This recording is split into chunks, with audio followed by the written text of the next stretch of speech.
This is the most low-tech part of this. The secret is a hairdryer. Okay. Blacksmithing secret, bro.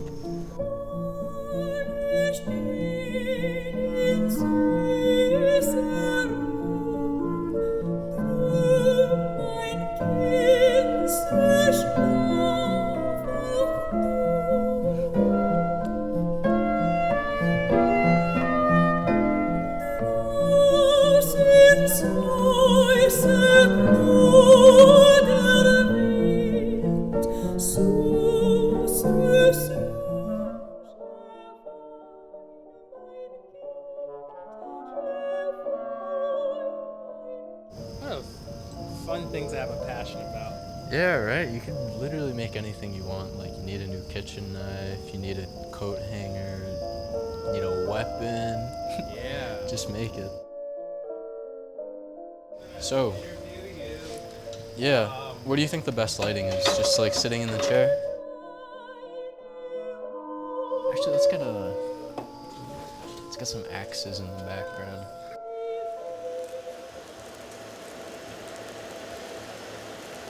My name's Ralph Gutierrez. I'm 23.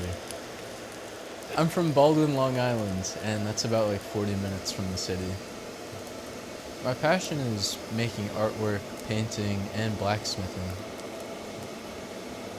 I actually just graduated this year, and I earned my Bachelor of Fine Arts at the SUNY University at Buffalo, and I studied historical art and classical composition. So this is my first attempt at forging a leaf. I think it came out pretty good, but there's definitely a lot to improve on, but that's how I do it. Building in general, I looked up to my parents, and I looked up to my siblings, even my younger sibling, because I've always been surrounded by creation. And so naturally, there were things that I wanted that you couldn't just buy, so I had to just make it for myself.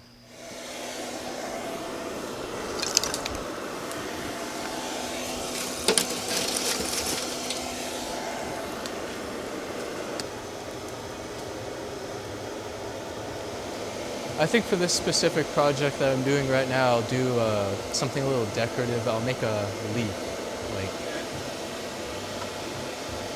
part of a nice little metal plant. I'd say that's a good amount of heat. See, we have like a nice orange heat here. That's what you'd want just to move it the easiest. So we'll come over to the anvil. I'll start forging a point out.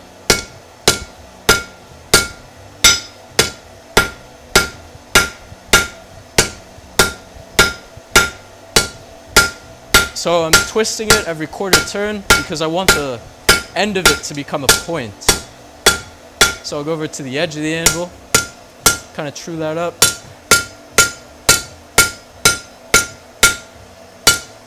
And you'll see other blacksmiths, they'll bounce their hammer on the anvil. That's so you can readjust your grip mid-swing. We'd call it a heat, like that was just one heat. So probably for something like this, probably be like 8 heats. Dude, it takes, even for something small like this, it takes a lot of effort. So you can imagine something like a sword would actually be very difficult to make. Sometimes I work into the night, like let's say 10 hours, but naturally it doesn't feel like work because I love what I do, so it doesn't feel too strenuous. In fact, this is where I find the most joy. You can see that there's some scale, so what I'm gonna do is I'm gonna take this brush and just kind of clean that off. But I first started metalworking, just working with steel, when I was around like 12. In fact, one of the first tools I bought was a bandsaw, and I bought that when I was 12. I saved up all my pennies, and I bought that because there was just no way that I could get the project I had in mind done without that. So I started very young.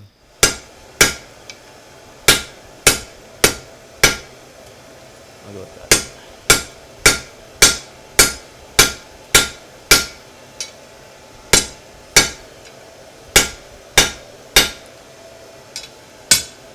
So as you can see, we're really separating all that material at the tip so that we can get a nice wide leaf shape.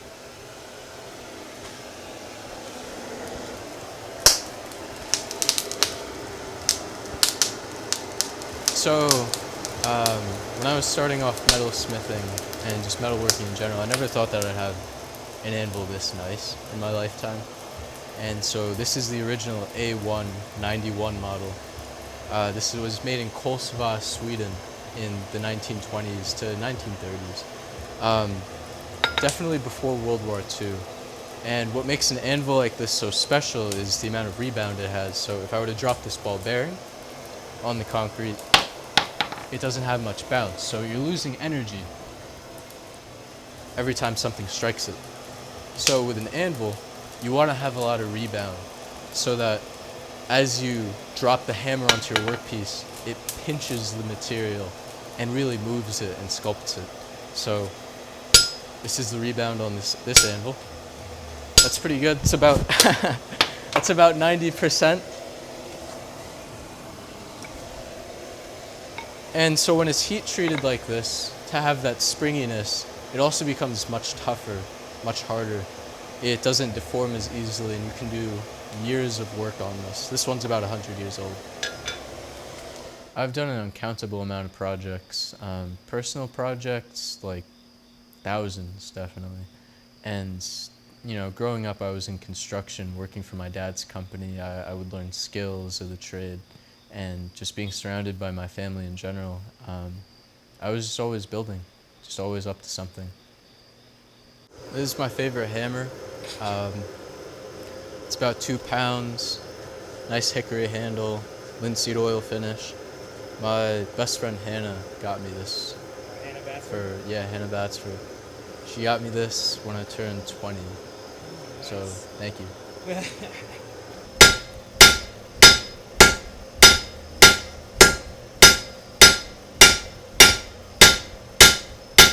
So, when COVID happened, that gave me all the time in the world to just like dive deep into my craft. I mean, I've really built up my home shop to optimize knife making and really any project that I want to do for myself.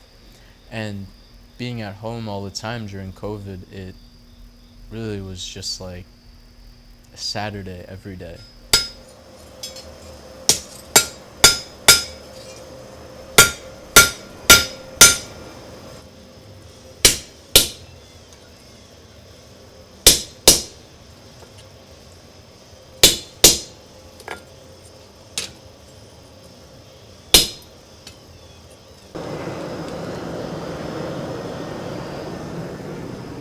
There's a plethora of blacksmithing books, and one of my favorites is The Art of Japanese Sword Polishing, which really studies in depth the art of refining classical Japanese sword blades, which are true pieces of art.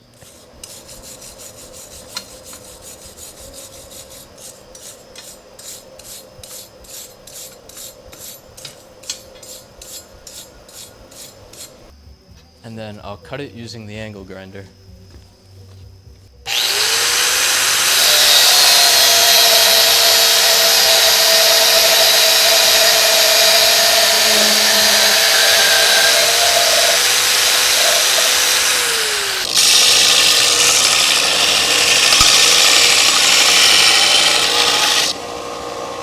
When I studied engineering in school, I practiced machining and metalworking with just some of the greatest professionals in the world. Good Which is true, bro. The machinists at the University of Buffalo, they have a crazy machine shop. Like, I can't even begin to explain how precise the tools that they're using are. Like, it's just astonishing.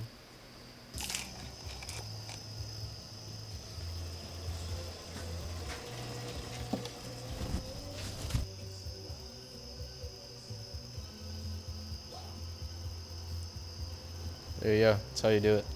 This definitely took me half as long as it should have. But it was good practice. And it's nice to step out of your comfort zone every now and then and just really, you know, get into the zone and really refine a new technique. Yeah, I still can't believe you made this in 40 minutes. Oh, it was 40 minutes? I think that's how long the first, Nice. either 40 No, or that's 49 good. minutes. That's yeah. good. Not bad for the first time, honestly. But it's crazy, dude. But then There's you said it would probably take you longer? There are smiths that can do that in like 10 minutes. Really? There's smiths that could probably do that in like 2 heats. In the future, I want to be the artist I always imagined myself to be.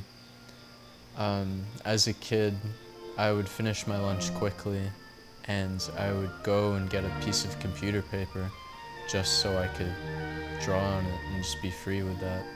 And so I want to keep that mindset and that freedom and just create freely.